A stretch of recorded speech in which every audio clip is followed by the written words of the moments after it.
តើអ្វីទៅជាប្រភេទវិឡាបែបអាជីវកម្មសម្រាប់យុគសម័យថ្មីនេះ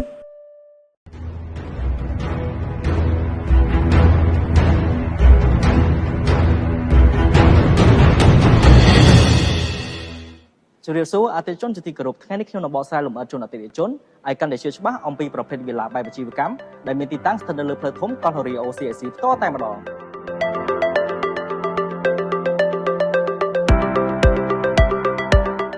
Elite Villa គឺជាប្រភេទវិឡាបែបអាជីវកម្មទី1ដែលរួមបញ្ចូលគ្នាបានទាំងការរស់នៅនិងអាចបង្កើតអាជីវកម្មបានជាច្រើនដូចជាក្រុមហ៊ុនទេសចរ Clinic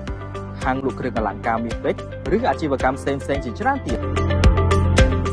លក្ខណៈពិសេសរបស់ Elite Villa ដីមានទំហំជាង600ម៉ែត្រការ៉េផ្ទះមានទំហំធំមានប៉ុស្តិ៍សន្តិសុខឯកជនចំណតឡានធំទូលាយចណ្ដាលយន្តអាងហែលទឹកបន្ទប់ KTV បន្ទប់ស្ទីមនិងសាវណា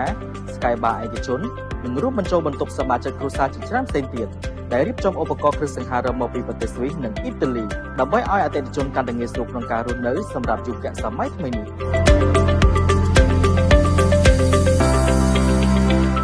សម្រាប់បងអតិថិជនដែលមានបំណងចង់បានប្រភេទវិឡាបែបអាជីវកម្មនេះសូមទំនាក់ទំនងមកខ្ញុំបានផ្ទាល់តាមរយៈលេខទូរស័ព្ទឬលេខ Telegram ដែលមាននៅខាងលើសូមអរគុណ